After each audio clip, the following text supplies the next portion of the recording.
everybody. Welcome to Tadaima, Terrace House Podcast, your weekly companion to your favorite show on Netflix. I'm Robert Scarpanito, and I'm joined here by Daily Wilhelm, Konbanwa, Jack Cepeda, Irashaimase, and Colin Sparling. Hello. You know, I think that intro, I think if you took the intro from all of our other episodes, Robert, and like laid them over top of each other of you introducing us, I feel like they'd be pretty damn similar. Yeah, except for the ones when you go off about cereal. What's the last time that's happened? What's the last time I've gone on about cereal? Come on. You know what, though? We are due for a cereal conversation. I don't know if you're trying to open that floodgate now, but it hasn't happened in a while. Are we talking about serial killers or grain cereal? This is the Pacific Northwest. We're talking about Ted Bundy's. Ted Bundy's. my favorite cereal. That's my favorite murder. Scary. Hey, he said TM. I don't think we can TM that one. No. This week we're talking about Tokyo 2019-2020, episode 5, Reiwa, with 2 exclamation marks specifically. Yes. Sure. It is very much the Reiwa period. Yes, we are celebrating. It is like I do forget that at this point, you know, in the show, it's a kind of a huge moment in Japanese culture, right? Like this happened months ago now for us. But this episode kind of covers that moment where they finally shift over from one emperor to another, and that's kind of like a really big deal. Yeah, I think it was in May-ish, the end of May, somewhere around there. Someone will correct me, but May 1st. Yes. Yeah, so for those who don't know, I feel like Daily, you'd probably know the most about that, but could you explain like exactly what happened there? Like why they were celebrating it? Because a lot of English people probably wouldn't understand. So Japanese time, I guess. I don't know the word to use for this, but essentially you divide things up by eras, and that's marked by who the emperor is. So previously, before this year, we were in the Heisei period before the current emperor's son ascended the throne, and now we are on the Reiwa period. And there's like a whole panel of like the smartest of the smart, like people from varying backgrounds that decide what to call the new era. And this time it was taken from a poem about plum blossoms that's really beautiful. Whoa. And Reiwa was decided, and essentially it means, for our purposes, beautiful harmony. So that's, if anything, a good omen for the next however many years. Wow, yeah, that actually ran a lot deeper than I thought it did. It truly is the end of an era, and there are a lot of Japanese people that might live their whole life and not see one of these changes, right? I mean, it's been what, 60, 50 years? How long has it been? You know, like a long time. So it's like it's just such a rare event, and it's really cool and it's exciting. And I'm kind of surprised. I would think they would name the era like after just my brain would think like, oh, it'd just be the last name of the emperor. But no, it has its own identity apart from that. It just seems like it's demarcated by when they change. Then it would be the same name over and over again. Well, I guess the first name, but yeah, I get what you're saying. Yeah, because cool. Emperor Akihiko abdicated, and Akihito abdicated, and now we have Naruhito, his son. And I don't know. I think it's kind of cool that they name the eras after something as deep as, let's take a look at some old poems, right? Yeah, and see what fits, right? It's cool. Because I know Heisei, that meant peace everywhere. It was kind of that feeling they were going for, a very harmonic idea. So you said there's a panel of people, and then that's who decides? That's who decided on the poem?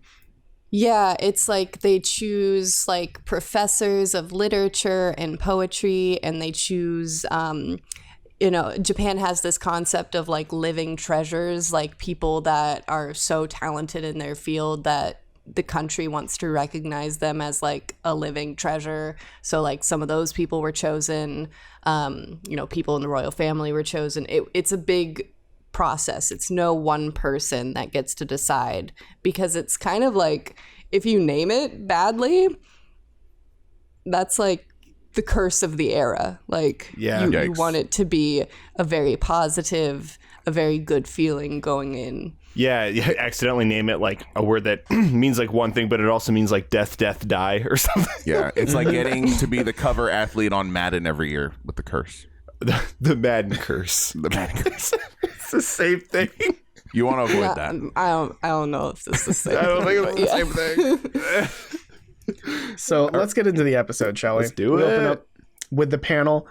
I think this is really cool. So it planted into my brain. This is maybe something we should think about moving forward. But week 5, episode 5, this is the first week where the first episode of this season is live. Like for the people in the you house. can rewatch it on you can rewatch it on Netflix at that point for them, right? And their time. So what that means is the interviews are also up. And Yama brings this up, and we covered the interviews a couple weeks ago if you want to check those out if you don't know what they are. But he laser focuses on Haruka because Haruka has said, and I forgot this, so I'm glad Yama brought it up, that she tends to covet thy neighbor. It's the as Tokui puts it later, it's the grass is greener system, and we'll see if it works out. And now she is playing chess, so to speak. Yeah, she with the basically love she wants, if her friends are in a relationship or what have you, she always wants their significant other.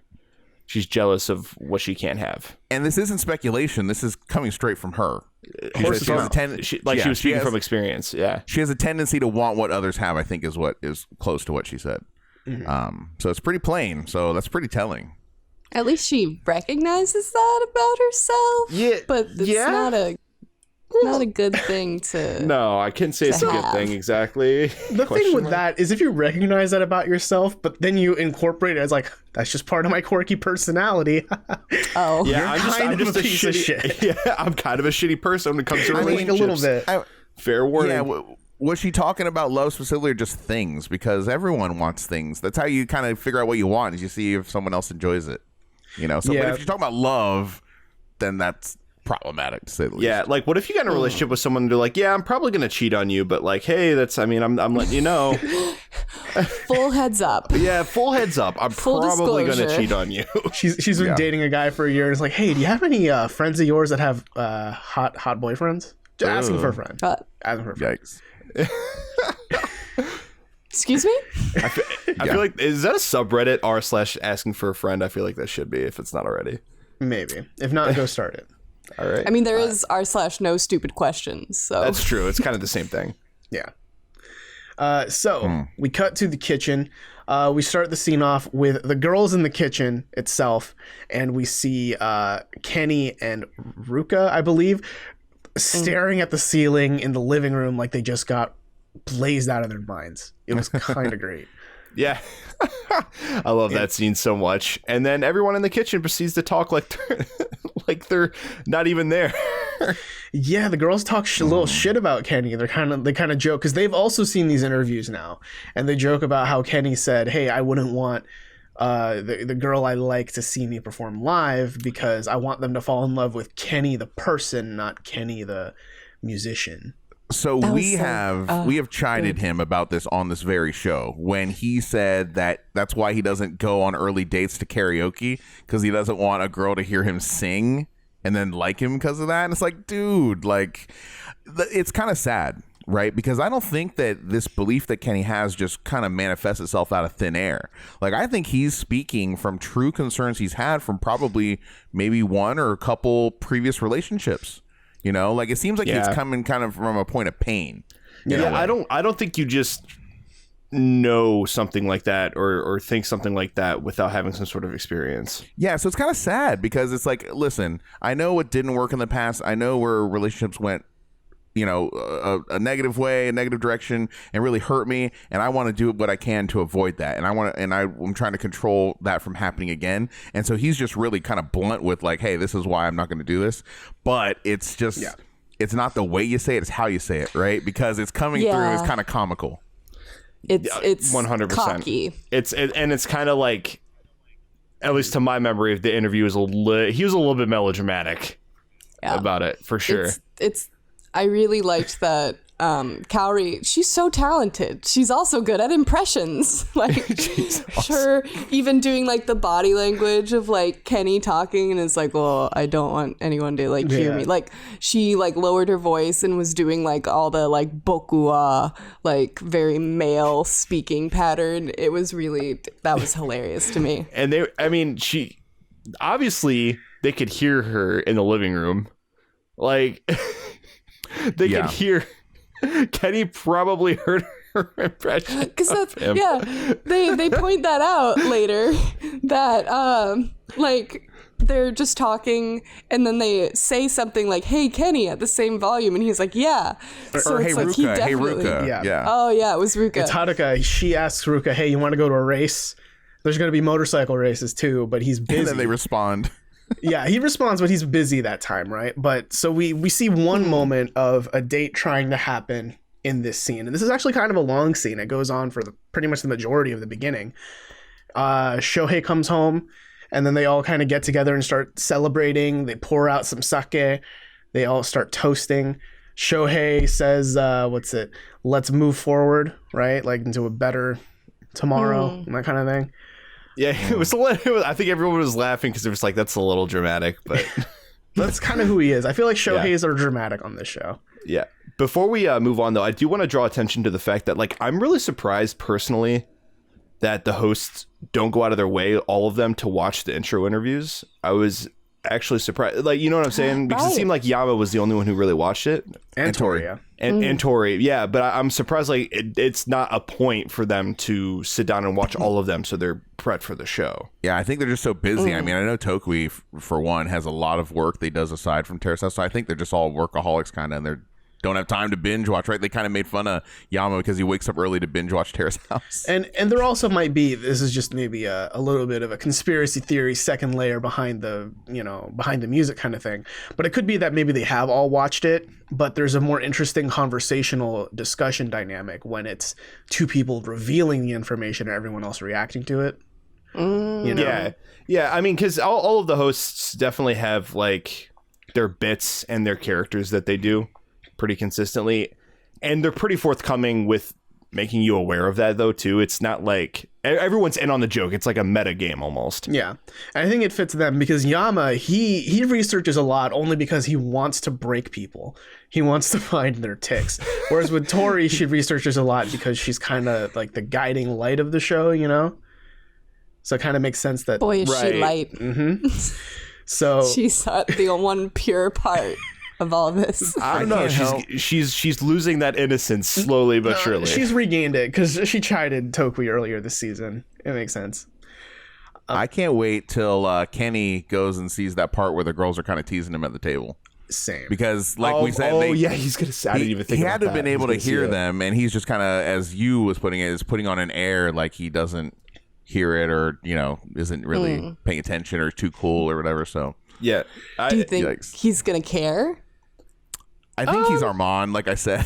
So I think he's going to be pretty passive to show it. He's just doggy paddling through life. He's just doggy paddling through life. I think within the next few episodes, we're going to get a scene of them watching themselves. Probably. On the show. Before we finish off this scene, there are two more dates that kind of get solidified here. One, Kaori reminds Shohei, like, hey, are we still going to Chawari? Do you want to go during Golden Week? And they're like, yeah, let's make it a thing. And Shohei reveals he's also, I guess, writing a column for a travel magazine and asks her to help him out with it. Yet another one of this man's many, many talents. Dude, this guy must have a really short attention span. I feel like Shohei is just all over the place. It's almost like he has ADD. He might. Maybe. Or something. I mean, it's just like every week, like, what's the new thing he's doing now? Exactly. It's almost like a bit now. He like, Robert's called me a serial hobbyist, but this dude's like a serial jobbist? I don't know what you call it. Serial careerist? Something like that. I like that term, a serial hobbyist. That's a funny concept to me. Yeah, well, yeah, because I kind of am a serial hobbyist, full disclosure. But I just know, I don't know what's going through this dude's head. He's like trying to make money in all these different avenues and routes. And does he ever feel like he has too much on his plate? Where does he find time for all of it to get involved with all this stuff? I don't know. He's a vampire. He doesn't sleep. Oh, that explains it. I mean, he's not getting any calls. Loki kind of looks like a vampire. Guys, he's not getting any calls yet for modeling, so or acting. So yeah, fingers crossed. Though I want to see him act. I would really like to see that soon. We haven't heard back about his detective. audition. That's what I was going to say. I want to see him be a detective. I want to see him be a vampire detective. No joke. I would watch the heck out of that. That sounds great. He's going to be the Japanese Blade. There you go. Yes. And one last little bit here, Risako and Ruka. Well, Risako asks Ruka, hey, can you drive me to parkour practice? And Haruka looks a little mad about it, question mark? Very jealous? Yeah, she's like, her eyes like darting around the room like, oh, like it's very, there's 1,000 words in that expression. Yeah. Parkour practice, huh? Yeah. And then we cut to the intro with the bad music. And then from there to the kitchen where Haruka is just sitting in the table. She's just chilling. And then Ruka and Risako are together and like, hey, you ready to go? Let's go. And Ruka signs the board to just say, hey, we're leaving. And he signs it Ruka-Risa. Which is adorable. That's the ship name. That's a ship name then. Wow. Oh, yeah. 100% ship name. And, oh my God. Haruka. I always get Risako and Haruka mixed up, dude. Every time. So does Ruka. Got her. No, it's not true. Look out. That's not true. Haruka was giving them the eyes, just like staring them down. You guys really doing this right now? Yeah, that was some watch people die inside, to quote a Jackism. I was almost expecting her to go over and like erase their names. Like, damn. And like, I don't know what happened. Sorry, my hand slipped. It's weird. oh, yeah. But inside, she's like, they're dead to me. Well, see, now we're looking at this all completely through the lens that Yama wants us to, that she's a grass is greener kind of person. Like, would we have thought the same thing without him saying that? Maybe we were primed. But they are editing it to definitely fit that narrative. I mean, with those faces that she was making, it was definitely, there was discontent there at the very least. Yeah. And so when we cut to the panel, Yu does bring it up where she says, like, I don't think it's jealousy yet, is what she says. But it's definitely, what does Yu say? She's does observing. Anyone remember? She's observing. That's what she says. Yeah. I don't know. It's like, I think even without Yama's framing, we've kind of been led to believe Haruka is interested in Ruka, right? Yeah. Yeah. And like, whether it's for the grass is greener or for other reasons, when you're interested in someone and you see that someone being lovey-dovey with someone else, you know, that just breeds jealousy, right? Yeah. But we cut to the car in the Jag, and I don't know, this is kind of a weird scene for me. Ruka-Risa here, right? Like, very, very revealing here, because we have left last episode with her saying, be my boyfriend. Yeah. And we were hoping, like, we kind of got what we were hoping for, where it just kind of got blown over. Right. And like, it didn't become a big deal and they just go to the next day. That's kind of exactly what happened here. Yeah, that's kind of what I expected. Especially coming from Ruka. I feel like Ruka isn't the type to really confront someone about stuff like that. No. And so the scene in the car, even it was a little awkward, but at the same time it was kind of nice. Like they felt very natural around each other. I mean, they were sharing a drink. Dude, they've grown way closer. That's a thing. The indirect kiss, listen, I agree with Yama here. Like, indirect kisses are a thing no matter how many seasons of Terrace House have gone through. And we need to talk about Santa too before we get too far. But with that being said, that Jag is really nice. Jag, it's a 2-seater, right? So that's like a Dato car. You know, that's why that's there at Terrace House. That's not to go to Costco for nothing. Yeah, you can't I feel like there. Too. I was thinking when they were in the car, because you know how they pretty consistently show you the shot from the front of the car. Yeah, it's sharp. Right. So that implies that there's almost always a van driving in front of them, right, filming them from the and probably behind them too. Yeah, and so I feel like that would definitely, if you're driving in that situation, you're pretty on edge because of that, right? Yeah. That would make me really nervous. I don't know. That would make me very self-conscious too. So I feel like if I'm in that situation, I'm pretty uncomfortable. I'm not really acting completely like myself. This is the part, it was just telling like how close that they got together. Ruka and Risako, Yeah. They have grown close for since last episode. And the fact that they are sharing drinks like that, I mean, that to me, I have friends that are females. I don't think I would do that with a friend that's female, personally, myself, unless it was like, hey, desperate times, desperate measures. But like, if you're just driving somewhere, right, and like, hey, let's share this, let's share that hat, you know, that with the Velcro. That's the part that felt the most telling for me. Less so than I guess like the indirect kiss. It was like, hey, I want to get you something, and it's like, okay, I like that hat of yours, and then it's like, okay, we'll just like share it. Yeah, and it's like that sounds like a couple because like you share clothes, like you steal, a coat or a hoodie. So I feel like I definitely still feel Ruka is playing stupid. Not really playing stupid, but he is just kind of, dude, you are setting yourself up for disaster here. He's going with the flow. There's a lot of couple things happening, and I just don't think Ruka's fully aware of what he's doing. Agreed. I mean, to me, I kind of think he's kind of being just smooth, cool, calm, collected here. He's kind of like poised in the pocket because he's not panicking anymore. He's definitely not turning red anymore. He's super comfortable. And I think that, we come to find out later his feelings might be swaying in one direction over the other. I don't know. I mean, so while we're talking about this, I think he purely sees her as a friend, and he doesn't realize how she sees him.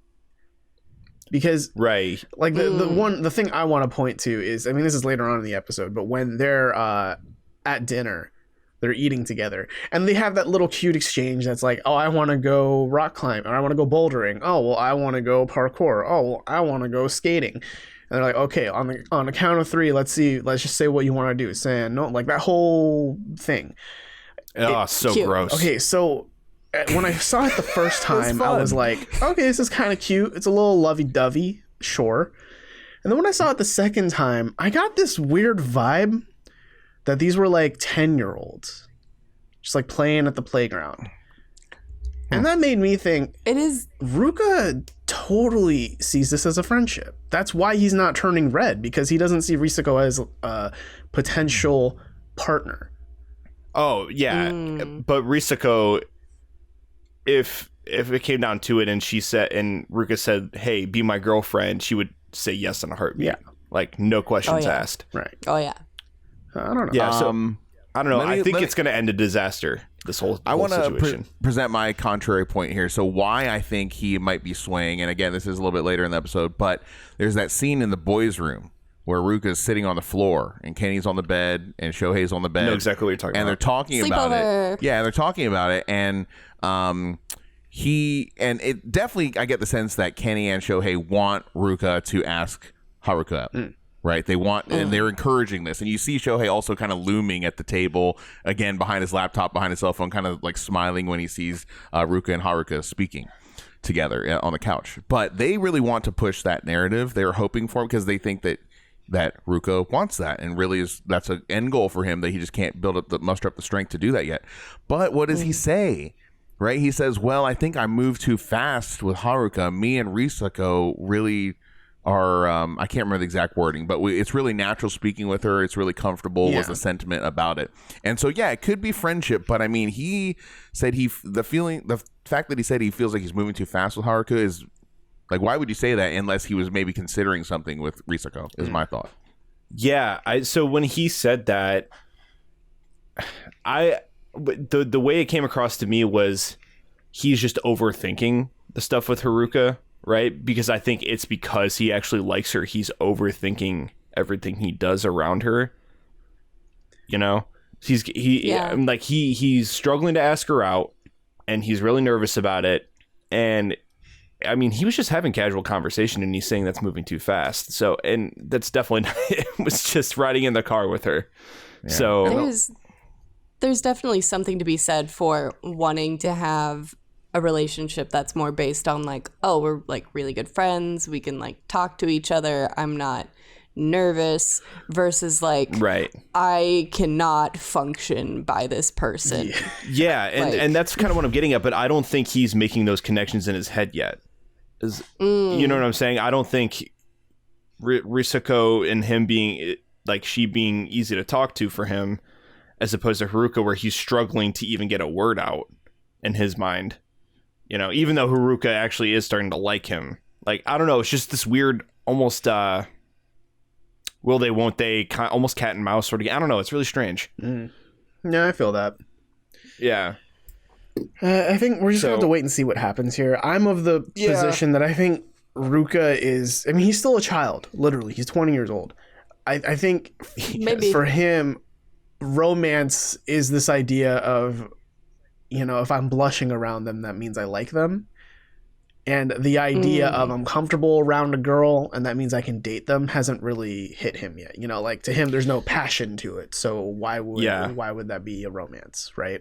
I don't know. When I was 20, I mean, I'm only 23, so I'm not that far removed. I was gonna say, like 3 years ago. Yeah, 3 years. I was pretty emotionally ignorant, pretty emotionally immature even then. I mean, I would say I probably still am now, but like less so. But at 20 years old, like I was pretty oblivious, right, and still am. So, well, as per usual, Ruka steals our show every week because that child is just so easy to debate about. But he is making moves, and it's like he does it. He's like, oh, doing this by accident. Don't mean to make moves, but I'm making moves. He's an idiot. But let's move over. What if this is the plan? He's smooth as fuck. Let's move over to Mission Parkour Park. Not a great name, but it's in Tokyo. And this is where Risako goes to practice parkour under her new mentor, in all caps, Taishi. It's just Taishi. I liked that. Taishi. Did anyone else notice that when it did start raining, just all the shoes were outside? I was like, are these shoes getting wet? This is concerning. I didn't notice that, but that's a little strange. Go back and look at that. I thought it was weird. Yeah. But anyways, some sweet flipping going on here. That was probably the coolest scene in this entire episode. In the whole season, really. It was like, this is what I wanted. She's athletic, dude.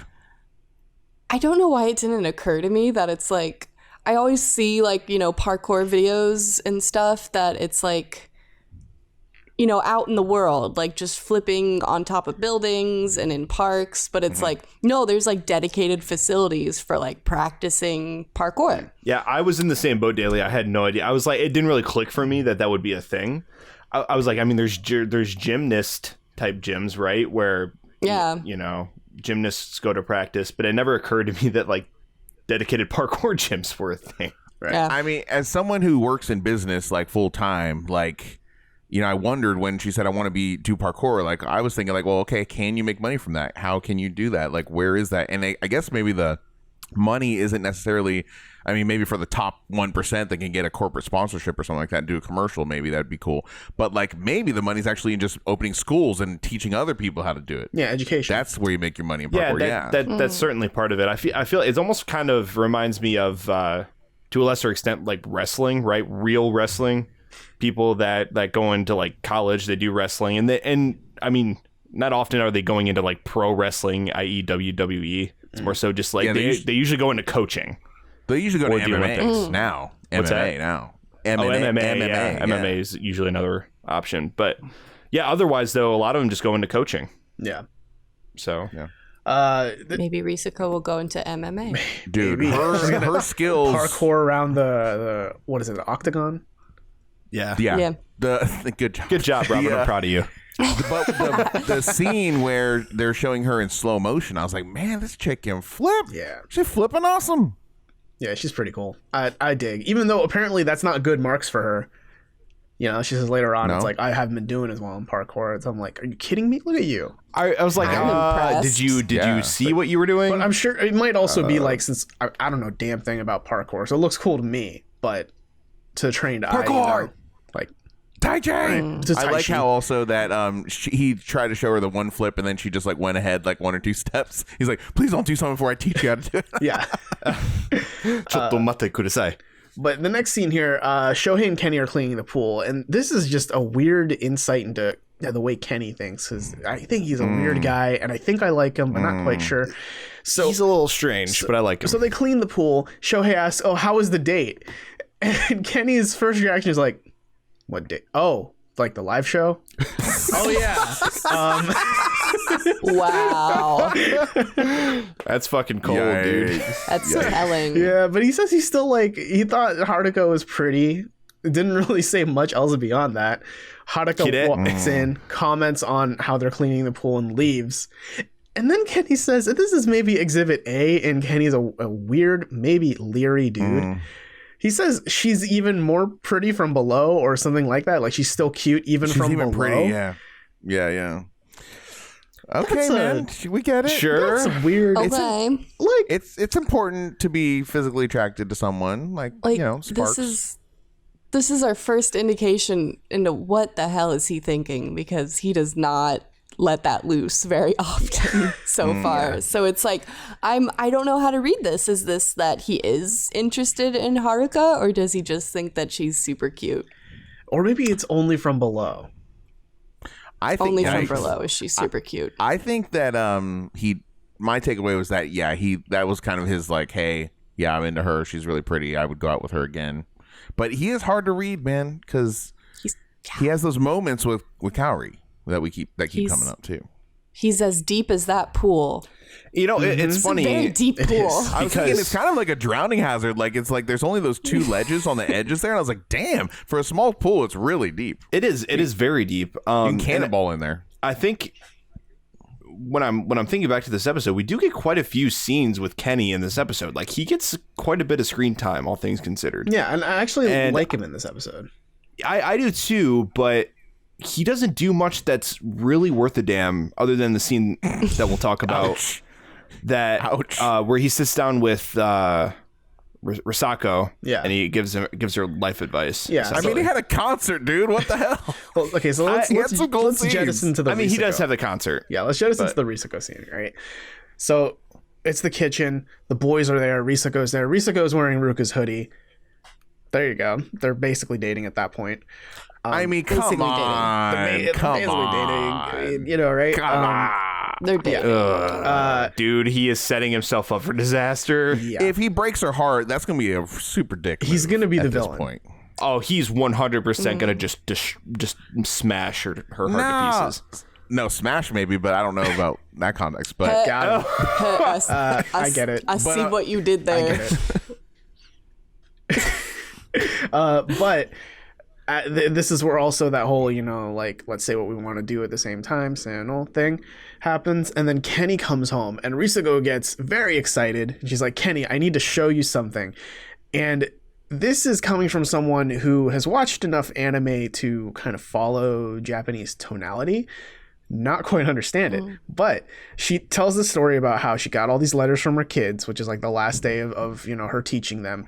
And the way she ends that sentence, it's very like, it's so fluffy, I'm gonna die vibes. That's like the tone I get. It's like, look at all of these letters they sent me, that kind of thing. And it's like, okay, right. That was super cool. Yeah, I think it took her by surprise, and that was really sweet. And that picture of her really did look like her. I was impressed. Yeah. And then she says, let's go. Can I pick your brain? I need life advice. Like, I'm transitioning in life right now, and like, you're an adult, you're 31, help me out. They do have this lingering shot of Ruka. I think that was the editing trying to make it look like he's jealous. I don't think he has the emotional... the editors like to do that this season, I've noticed. Yeah, I don't think he has the emotional capacity to do that, though, to feel that. Wow. Yeah. We need some drama, guys. We need some drama. He's unable to feel it. Yeah. Yeah. But yeah. This is the scene that you were alluding to earlier, Jack, with Kenny and Risako sitting in the playroom discussing life.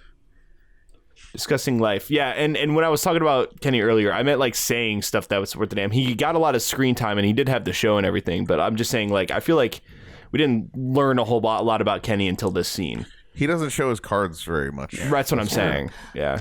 But I did think it was like very good advice that he gave, though. He's like, I didn't get into music until I was, I forget how old, but like significantly like late in the game, quote unquote. So it was like, feel free to, just explore what you want to do. Don't feel pressured. This is a Hansan moment, guys. I will put this tag on there. I will give him this tag because he just had really good life advice. He said, listen, like, I started way later, don't worry about it.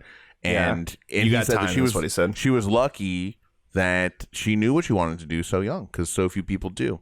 So follow your heart. Yeah, I think he's actually very wise here, right? And he actually gave her some solid advice that I think would help out even viewers of the show, right? And this conversation ends with Risako asking, hey, do the boys ever talk about the girls and who they like? And Kenny says, nah, not really. And he doesn't really answer her when she asks, how do you feel about the girls? He's kind of like, meh. But I want to go out with everyone. Yeah, let's go Costco, basically. He pulls a Costco. but not in a way to reject her. It's just like, yeah, I want to get to know everyone, so let's all hang out sometime. And I just want to draw a parallel here. This is kind of like Hayato and Riko from Boys and Girls in the City, but not creepy, because he's not trying to take advantage of a girl who's 10 years younger than him. Yeah, I mean, yes, exactly. They haven't really gone out either. You know what I'm saying? It's not like they've gone on dates. Right. Let's see. We cut to the panel, and this is where Tokui and Yama argue about the indirect kiss, you know? Dude. Yama's like, I'm going to bring it up. Or Tokui's like, you bring it up every season of Terrace House. Is this going to continue to be a thing? And Yama's like, yes, every season of Terrace House from now until the end of time. I mean, this is such a teaser. Like, if I had infinite time, of course, I'd watch Boys and Girls Next Door. And I know a lot of people have been requesting it, but damn it, like, this was a teaser that really wanted me to watch it because Sana looks so young, so tan. Oh my She looks so different. It's crazy. Dude, with her long hair. Yeah, the dude that she was walking with, A+, dude. Look. Daiki, I think his name is. A1. Isn't that Daiki? Maybe.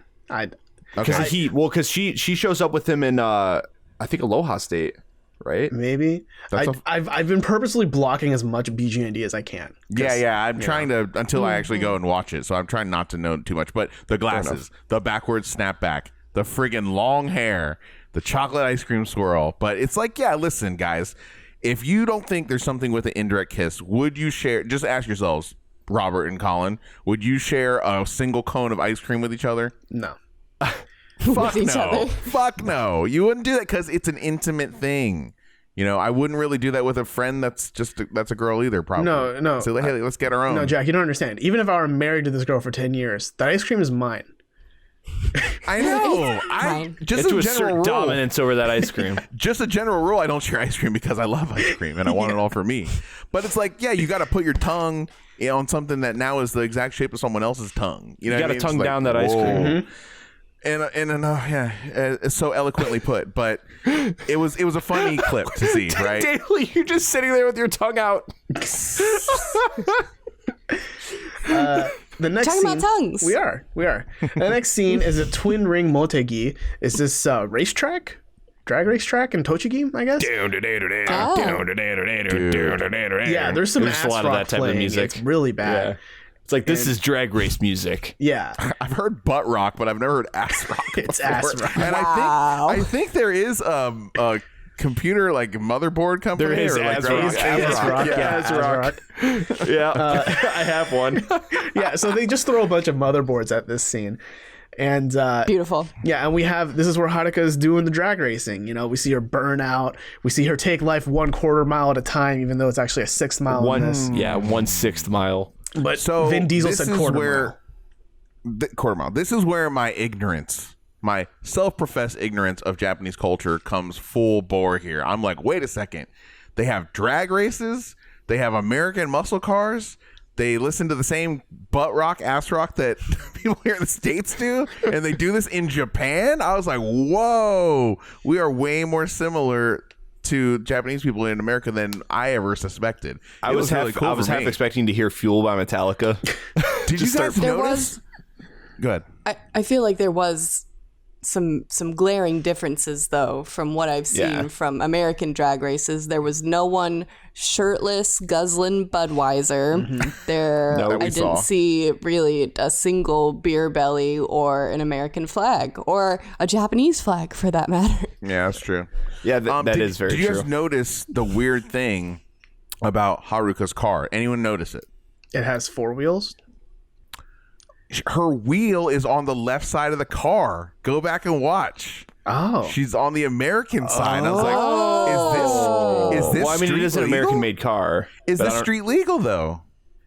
In Japan? Huh. Yeah, I don't know if that's like a regulation thing. If your steering wheel has to be on the left or right side, I don't know if that's. I have seen someone long time ago in the States. I have seen it one time. I think it was a British car where the wheel was on the right hand side of the car. Interesting. In the U.S. in Ohio, were they allowed to drive it?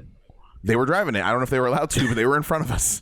I guess as long as you're not going into the other lane, like as long as you can have that mentality. Yeah. Right. I don't fine. think. I guess I don't really see why you couldn't, as long as it's registered.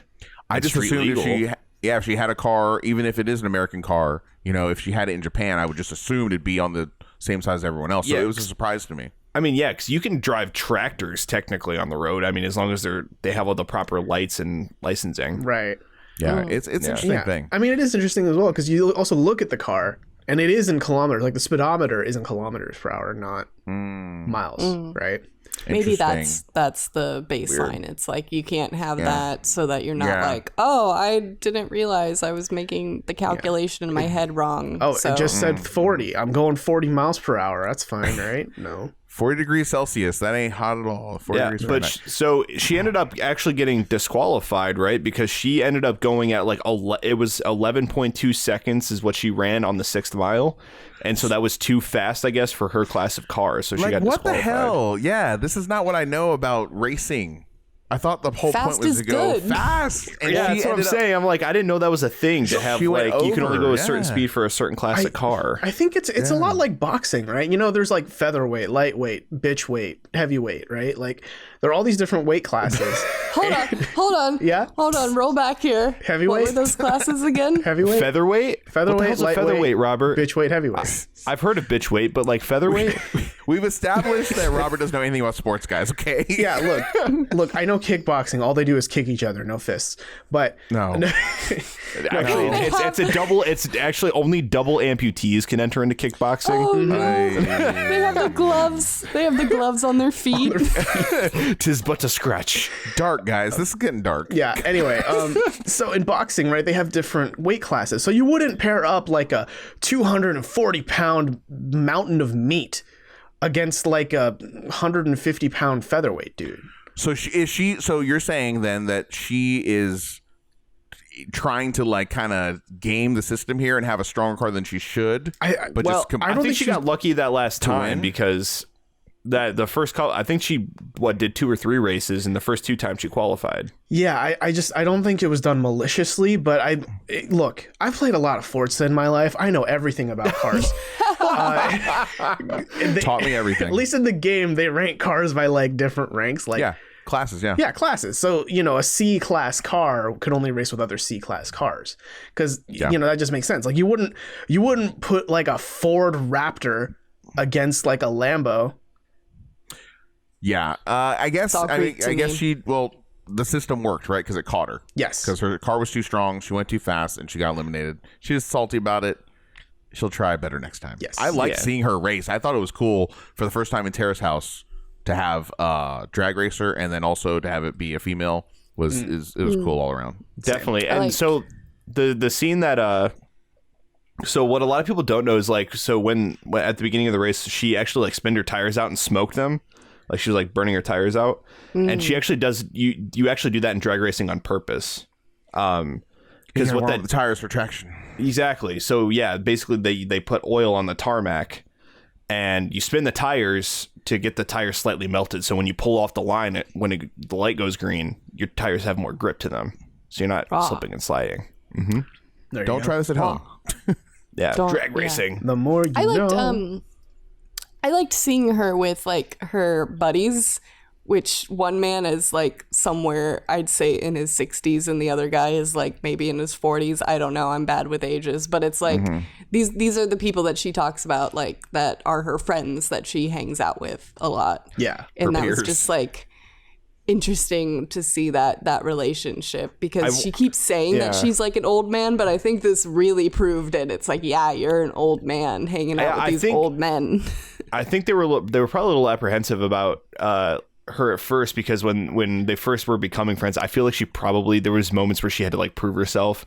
Like they were probably just like, yeah, whatever, you're just someone who thinks she something about cars. And then she's like, well, actually, so and so thing about car inside of car thing, a mechanic, speed, drag racing, golf. I put a gear in my car. I know what I'm talking about. I changed my I don't know, my steering wheel once. I have a problem with some of the things that I'm hearing from Haruka. So there's like a conflict here, and maybe this is the grass is greener system working its way out naturally. But didn't she seem pretty enthusiastic when she was talking to her guy friends here in the pit lane or wherever it was, about Ruka and how he loves Harleys and how she'll bring him by the shop? Like, that was like a favorable tone, right? So she seems to value when people like the things that she likes. But didn't she also say either last episode or 2 episodes ago that she doesn't want to, I think she said it to Kenny or something, that she doesn't want to date a professional in her field? Didn't she say that exactly? And I'm just like, well, why? If you like someone, if you value when people like the things you like, why wouldn't you date someone that's a professional, maybe racer or someone in that, or maybe a mechanic or something like that? It just seems weird. And so it's like, maybe she's like Haruka. This is my hypothesis, is that maybe she's likes Ruka again just because he is liked by someone else in the house. Grass is greener coming through. It just seems like a weird conflict when she says both those things. I think it's more that with Ruka, I think it's a hobby, right? He doesn't seem like he's going to be a professional racer anytime soon. Yeah, I don't think it's important to have similar interests, right? But it's just like, I don't know why she would go so far as to say, I don't want to date a professional in my field. Like, why would you draw that line, I guess, is what I'm wondering from her. I would see that as coworkers. Like, I wouldn't date a coworker, is kind of what she's saying. Right. Maybe it's one of those like conflict of interest sort of things. Like, she wouldn't want to be. And yeah, just a female perspective here. Yeah. So she's in. Yeah, I need a jingle for it. So she's in a very like, her hobbies are in very male dominated fields, and one thing that often happens when women come into male dominated fields is they get mansplained up and down everywhere. Oh yeah, which is what I was talking about earlier. I think. Well, Daly, you see what mansplaining actually means is that just Thanks, Jack. I'm illustrating your point. It. Yeah, no, but so maybe that's where she's coming from when she says that she doesn't want to. She wants to have that freedom to be kind of like the expert and not have someone being like, well, actually, like to her all the time. Yeah, Ruka's right in that Goldilocks zone because he's just dumb enough to want a Harley, but not smart enough to know anything about it. Right. Well, yeah, because it's not like, he's arguing with Haruka over transmissions and which one is better. You know what I mean? It's not that sort of thing. Yeah. I get it. So yeah. Okay. So, yeah. I hear what you guys saying. Yeah. So let's cut to the next scene here. We've been lingering on that for a while. We cut over to Omotasando in Tokyo with a little Kaori Kenny date ? It's just an outing maybe. They go to Janu 2, a clothing shop. Dude, it's a shirt picking date. It's a shirt picking date. So here's another example. Help me find a shirt that looks good on me. You can tell me what shirt looks good on me. There's a spot available. There's a spot available for you. I feel like a shirt's a little easier to go with than glasses, but there's a scene here. I don't know. This is just another weird thing Kenny says. So they're looking at a white shirt, and Kaori comments about, oh, hey, this is see-through. And Kenny says, oh, I mean, that's good from a guy's perspective. I feel like that's just like a shitty thing to say. It's just creepery. Creepy status. I feel like that kind of slid in there, and he was hoping Kaori wouldn't catch it after he said it. Yeah. Lol boobs. Basically. To me, I think it was the way he was trying to flirt with her. I can't make it. Not a good way. It's not great. Not very effective. Yeah. But then I want to see your boobs, Kaori. see through boobies. Yeah. They get over to Nakameguro. They go to the Good Table. Interesting name for a restaurant where they eat burgers. They talk about what it's like to go touring, what it's like to compose BGM because you have to compose BGM. That burger was huge. It was massive. She couldn't even bite it. Kaori does 2 burgers in this one. She does. Yep. But in this, the main point of this conversation is they kind of talk about that intersection between art and money, which Kaori comments, not many people talk about that. Passion alone doesn't get you anything. You know, what's up? Isn't that Finn on Punk Rock MBA? That YouTube channel. Yeah. I mean, he brings this up a lot too, where it's like it's kind of an interesting concept where if you're to be considered a sincere, true, authentic artist, you're not allowed to also want to get paid for said art. And he brought that up on a pretty interesting YouTube video. And it's like, dude, like this is like you got to eat, you got to keep a roof over your head. You have to focus on what is going to appeal to people. And heaven forbid you make a dime for your effort and your blood, your sweat, your tears, your art. Yeah, it's like, come on, like that's just like it's like that crab mentality that also he brings up as well too. It's a cool YouTube channel. Just want to shout out real quick. Well, to get back to the exchange between Kaori and Kenny, I think it's Kaori that says like, I'm happy that you're not afraid to talk about money. Isn't that what she says? Yeah. It's refreshing to hear you talk about money with your art because I mean, not a lot of people do. No one does that.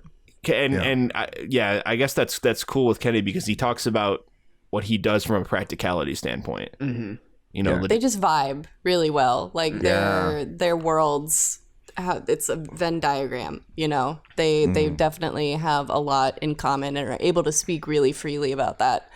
Yeah, and I do like Kaori. I don't think she's hurting for money though. Yes, that's the thing, right? Is we've learned that Kaori is a rich person, very rich person. We've seen it on the subreddit. I've read this one Medium post. I wish I could remember who wrote it, but they kind of looked at the really like nitty gritty stuff about the translation, and it's like the fact that Kaori didn't know what Tamago Kake Gohan was is like an American not knowing what PB&J is. Oh, it's like hoity-toity. Oh. Yeah. I mean, that makes sense. Yeah. Right. So it's like she's so rich. She's like, I would never eat a peanut butter jelly sandwich. I don't even know what that filth is. I mean, not that she comes off condescending. She wouldn't even know like what a cost of like a gallon of milk would be. Yeah. Because she's never bought one herself in a way. Right. I mean, I'm not saying that that's her. I'm just like, putting the metaphor forward. Like she was just at Paris Fashion Week, I think, which is like a huge, like, you need to have money and or connections to get into that. And status. Yeah, Chanel. She was at a Chanel fashion show. Yeah, so Damn. she's got money. But I do think it's great that so far in the show, she doesn't come off as like hoity-toity, snooty. Like, no, she's never really condescending, but she does leave a breadcrumb trail that's very telling about where she The only came time from. she was condescending is when she's making fun of Kenny to the other girls at the table. Yeah. But it's at least it's not condescending like, oh, he makes no money. Haha, I have a lot of money. Haha. Right. Yeah. Right. But she does pay for the date. She does insist. They do the check dance and she insists and she gives the waiter a diamond encrusted sapphire preferred traveler, all expenses paid, ultra awesome credit card. No. But she does like reach over and is like, no, here. Yeah. While Kenny's like digging in his wallet for cash. Yeah, dude. Kenny's like, I'm the starving artist. You're loaded. So I really liked that though about her. I don't know. That made me like her more, and it's just because she asked him out. She's like, "Here, I did it. You get me next time. I'm gonna buy a ton of food. Don't worry." She had a really cool sense of humor about it. No, yeah, she had a good sense of humor about it. And I don't know, like, gift giving is a love language, and food is a love language too. So I felt it. I was like, wow. She's very like, I mean, even though we did kind of find out that she comes from a well-off background, I don't really have a bad thing to say about her though. She's very humble and she's very kind Love so Kaori. Far. So I don't know. Yeah, she doesn't have any flaws so far that I can see at all. Right. Next scene I want to talk about, we're at Yuigahama and Kanagawa. Wow, I'm tired. They're at the beach and it's Kaori and Haruka. They're together and they go to a place called Good Mellows where they have another burger together. And I don't know, this conversation's an interesting one, We have Kaori, she recalls her date with Kenny the other day about the one we just talked about. And Kaori saying, yep, it's getting even easier for me to talk to him, which I'm thinking she might be the only girl who thinks that. Risako maybe a little bit after their mentorship discussion earlier, but definitely Haruka is just like, I don't get Kenny. Yeah, for sure. Yeah, Haruka definitely does not get Kenny. I think that conversation is only pushing Haruka further towards Ruka, because it's one of those things where the more you talk about the person that you like or say dislike, I guess, in the situation, the more you kind of come to realize and it kind of manifests. Yeah. But they also don't waste any time in making fun of Kenny again for what he says about not wanting someone to, know that he is a singer in Spicy Soul. Subashi Show. Right. And they laugh about that again, and it's just like at every opportunity. It's almost kind of becoming his I'm divorced with a kid. Oh my God. kind of thing, Well, he has, to be fair, he doesn't really bring it up that often past the interview. Right. It's not those levels yet, but I mean, it's getting there. If it keeps going on, hopefully something happens with Kenny. Right. Please, something happen with Kenny. Please. I need this. Well, something does happen Hurry with up. Kenny. He performs. We get to see him perform a few songs. Wow. We see Okay, so everyone's in the audience- crowd except Risako. that audience is like, at least the first shot, it was like 90% female. You saw there were, probably about 10%, 15% guys is what I was seeing, and the crowd just seemed kind of low energy. I don't know. It was an early show, right? It was like 5:45, but it was a packed house. Yeah. Right. But the lighting, as someone who used to do that, right, sing, I used to be in Kenny's position before. Like, the lighting was just straight on him. It was like really bad lighting, really bad sound. It was just like, I don't know. I was like, it was a weird. Yeah, that's funny that you brought that up, because we watched the episode again to jog our memory. Me and Robert did for this episode, and noticed that like it was basically all keyboard and vocals on the mixing. Almost no drums. There was like no drums. You couldn't hear the guitar worth the shit. No, And his vocals were on top of everything. Yeah. He was on carrying that everything. band. So it's almost like they were using the ambient mics on the camera and just like had it right on the PA where his vocals were coming out. And then the lighting was shifting constantly in the room, not only on the stage but on the crowd too. And I think that's due in part because it was sunset, right? So like lighting changes a ton during dusk. Right. But yeah, like overall, I thought Kenny in some parts of the songs, like he almost came across flat a little bit. He was a little pitchy, I would say. I don't think he'd get very far, in a singing competition. But I mean, he's good enough. He has a good falsetto.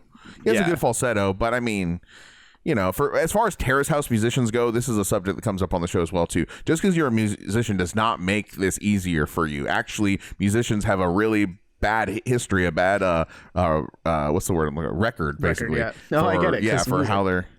No, I didn't mean it that way, but and then they didn't even remember the old dude's name. They called him Curry Guy. That was a joke. That was 100% a joke. Curry Guy. And then they could barely remember Shunsuke or Masao. Oh, I forgot his name. Yusuke is the one that they don't remember. Yusuke, I said Shunsuke. Because Yama described him immediately as ukulele virgin.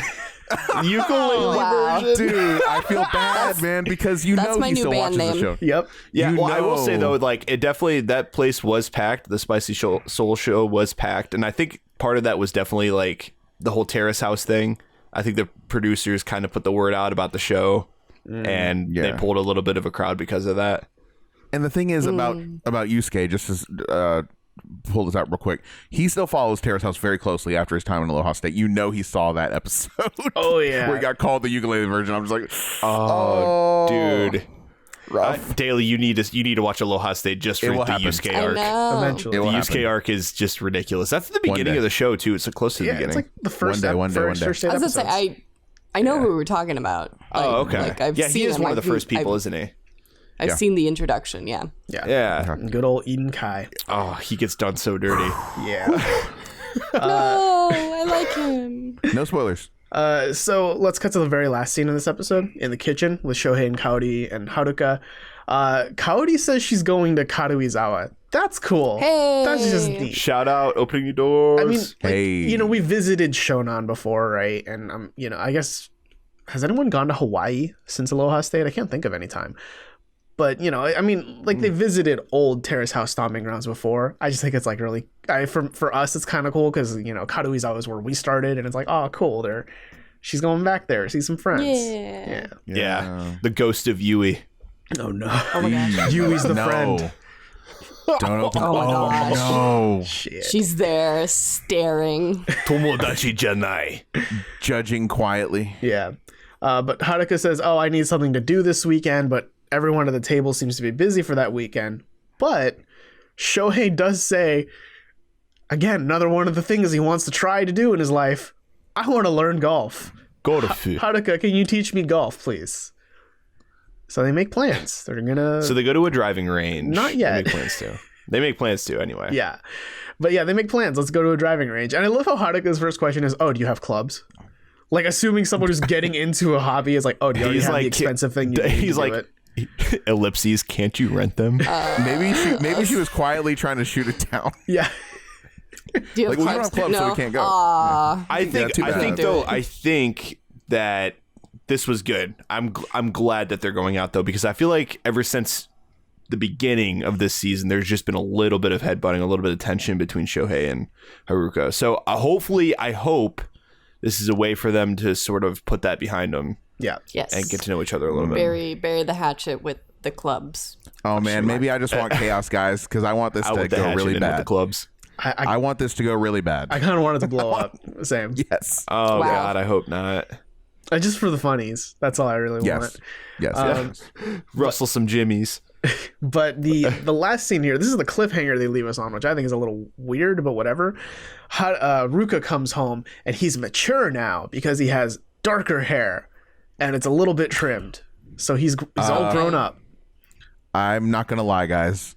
My heart went a little doki doki when that black hair came out. I was like, oh, he looks older. Yes, I was like, he looks older. He looks a little more mature. He looks a little more put together. I thought it was a good look for him. I thought it was a good move. I think the girls are going to respond to it. I thought it was a good tactical move on his part. Again, this guy is way smoother than he's letting on. You know, he's definitely drawing attention to himself in this scene. I'm neither here nor there about the hair itself. Yeah, same. I was just like, all right. I mean, when I saw the hair, I thought this is the 5th Final Fantasy 15 character that they didn't reveal. Because he looks like he'd fit in that Audi R8 so good. He'd be also, his coif there, his hair looked very deliberately just too long to cover his eyes, right? Yes. Like to go over his eyes. Like he's hiding behind his hair. Yeah. And I kind of feel like it was almost bullshit when he's like, oh, well, I meant to do more of a cut, but we ran out of time. Like, no, dude, you wanted that cut. Yeah. Who leaves the salon without exactly what they want? Come on. Yeah. But he and Haruka sit on the couch. They fantasy shop for Harleys for a little bit. And then Haruka says, hey, I want to bring you to the shop. When are you free? And they come up with some times.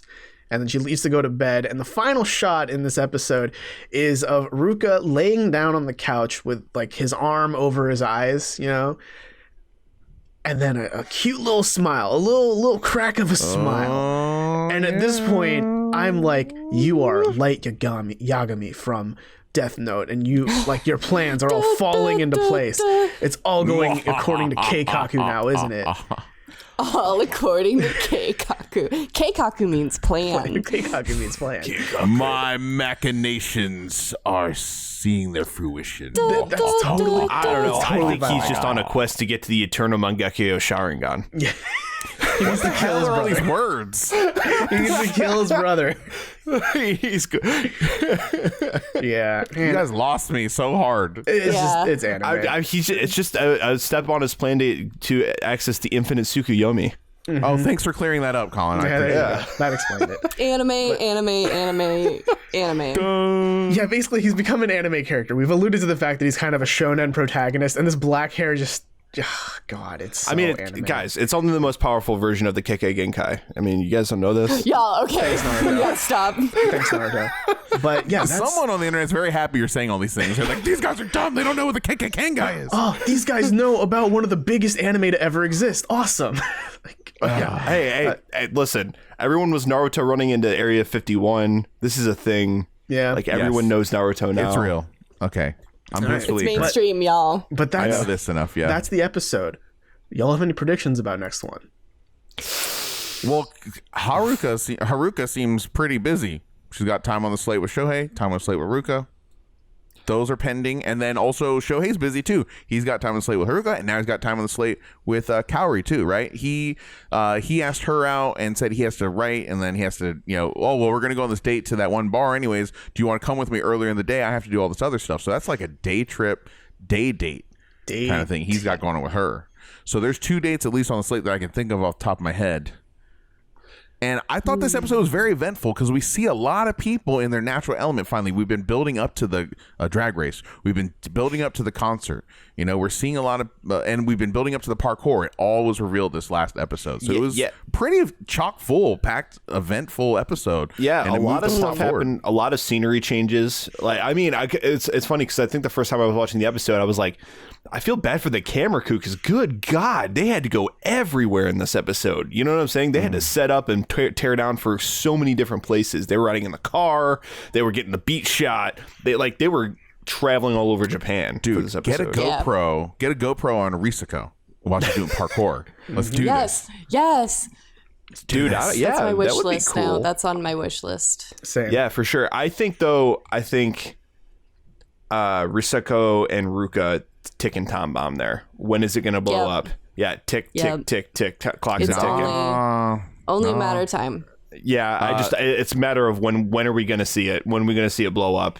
Nah, to use the parlance of the younger generation, I ship these people now. I want them. I see love blossoming here. I want it to work out. I see love blossoming between. I think it's going to happen with them too. I think there's going to be. I think Haruka is not going to go down without a fight. I think there's going to be some it's drama. not going to be pretty. Haruka's going to get pulled into it. It's going to be a huge thing between those three. Yeah, but there is a triangle here. But I ultimately want Risako and Ruka together. And I think it's going to be one of those things where like Ruka's not going to know what to do in that situation because it's going to end in like two girls fighting over him. Yeah, and this is totally off the wall, but I think it'd be interesting then if it got turned around on him because he doesn't know what to do or he doesn't want to do anything about it. But then they're like mad at him because it's like, you need to make a decision. You're being very wishy-washy. I can see that too. Or maybe it does turn into one of those. And then Risako and Haruka are like, Ruka, you need to do something. You need to make a choice. But then he doesn't do anything. And then so they end up just saying, fuck you. And then Haruka and Risako become friends out of it. Yes, and they start dating and live forever together. Yes. And the last thing I'll say, my other prediction here is that I want Kaori and Kenny to get together. But I think what's going to happen is that Kenny's just somewhere. He's just, again, in action. He's not going to be really forthcoming with his feelings. And I just think Kaori's going to just maybe lose patience with that. I'm talking like long term. Right. And so I think there might be a spark there that just kind of fizzles and it's over. And then I kind of think that Shohei and Haruka one of them might be the first to leave. Eventually, I wonder if someone will leave here in part 1, right? Because we only get the first 12 episodes right now on international Netflix. I wonder if someone will leave then. I mean, certainly people have left it within 12 episodes before. Yeah. So we'll see. I don't know, but I'm guessing now is that Haruka or Shohei, one of them will be the first one. So, as far as for me for predictions, some different ones. I think, at least I want a blossoming mentorship relationship between Kenny and Risako. I don't want it to turn into a weird like dating thing because no, it doesn't seem like that. Even though she's moved by his lyrics. Yes, yeah. I think I just want to see them because like Risako is in this period right where she's changing a lot about her life. And Kenny does have a lot of experience in it, and I just want to see that kind of grow and be something pretty cool. It's definitely platonic, I get from them, for sure. Right. I want to see more of Kaori Shohei because like now that we know how loaded Kaori's family is, I'm very curious. Like it puts in a new light to me how she sees Shohei's like I'm trying to do everything, right? Because at the end of the day for her, she could have not become a successful illustrator and still probably had money to fall back on. You know what I mean? So like she did take a courageous leap, but with like 20 pounds of padding under her. You know what I mean? Like, yeah, she would have been safe. Whereas with Shohei, he's constantly taking leaps, right? And it's kind of like which one's going to be the one where he sticks the landing. Right. That's what I'm saying. He's not putting a whole lot of energy into one thing. Right. So I want to see more of their interactions. And finally, and this is just a guess based on the name of the next episode, I think Haruka is going to do some shit. What's the name of the next episode? The name of the next episode is The Grass is Greener on the Other Side. So she's going to get nefarious. Oh, she's going to do some shit. I'm expecting. Oh, damn it. Like, bro. Dude, I'm excited. Jesus. Same. Jesus. But I want to go see that episode right now. So I say let's wrap up the episode. This one, shall we? Yep. Hell yeah. Okay, guys. Yeah, so hey, this has been our episode of Tadaima. If you have any questions, comments, concerns, any theories, or anything you think we missed about this week's episode, please email those things to us at questions@terracehousepodcast.com. Next Tuesday, we're going to cover the 6th episode, The Grass is Greener on the Other Side. So if you haven't seen it yet, probably go watch it. You've all probably seen it because everyone binges Terrace House but us. We're the only 4. We're the only 4 in the world. Yep. Yeah. We have self-control. No, it's terrible. Just like terrible. to Unlike some people. I'd love to give a big shout out to the people on our Discord too for not spoiling us on the episode. Thank you, guys. When they easily could. But you guys are great, and I'm glad you guys are engaging. Yeah, no, what up to the Discord. Shout out to everybody on there. You guys are awesome. Make me smile every time you guys post funny shit. It's awesome. For sure. But also, feel free to throw spoilers up there. Just flag them. Just flag them. That's all we ask. Marcus spoilers, yeah. Yeah. I mean, we're getting close. Give us like 6 more weeks, 7 more weeks, and we'll be able to talk spoilers about part 1, right? Yes. But yeah, I guess, this is also just a shout out if you want to join our Discord. Links in the below. It's fun, we think, hopefully. Yeah. Yes. But yeah. Yes. There's some shit posting happening. It's all good fun. Same. Yes. But yeah, this has been Tadaima. Thanks for listening. Itekimasu.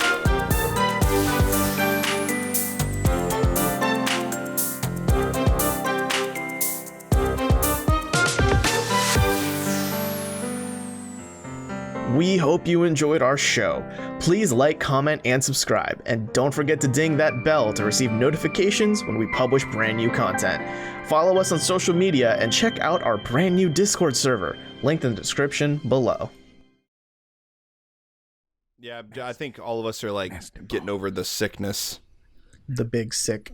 Yeah, because It's a good movie. I just got over the sickness, and Robert just got over sickness. Everybody at work was getting sick.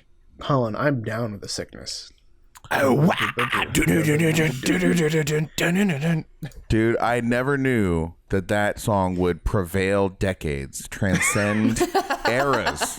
When I first heard that song, I was in a Virgin Megastore at Easton Mall when they had Planet Hollywood and Virgin Megastore there. It's not there anymore.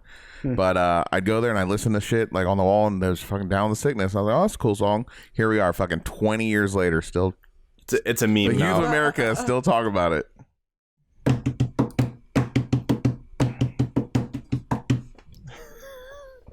Can we just start like that? Do you feel it? Oh, shit. It's Tadaima. Of all the songs to persevere through new metal, man. Damn. That must be, waiting for marriage. That's holy.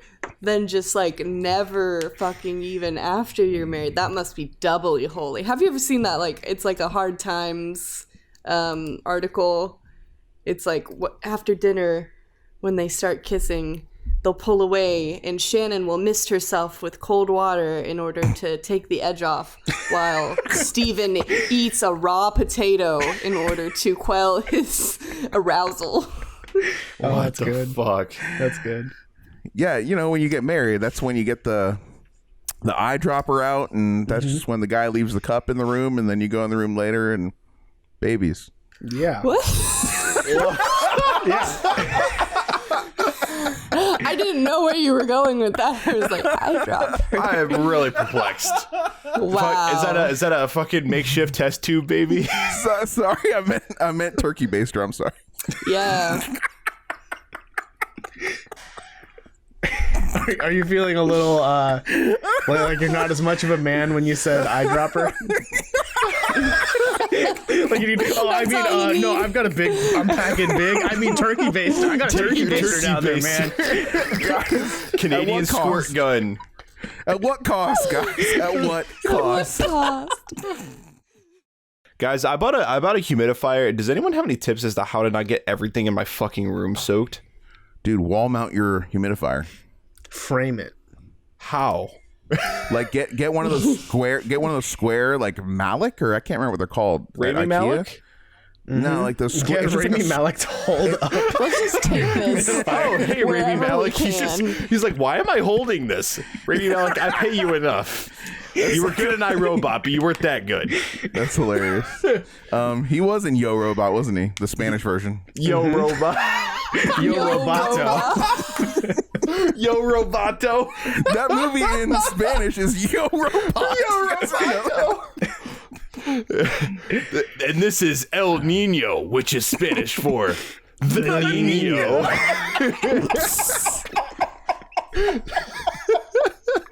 Oh fuck! Okay. Y'all. Rest in peace. Seriously, though, you could get one of those square shelves from IKEA. It's like $5. Put it on your wall, like above where you sleep, where your head is, and then plug it in. And then just have it drop on you randomly. Then it would just like then you just be like in a rainforest, and then I wake up, my sheets are soaked. What else is new? Does that happen often? You're single. What else is new? I don't know. I'm single and I always sleep in the wet spot. Oh, this is filthy, guys. This is filthy. Filthy. Gotta stop. Leave your eyedropper alone. Turkey-based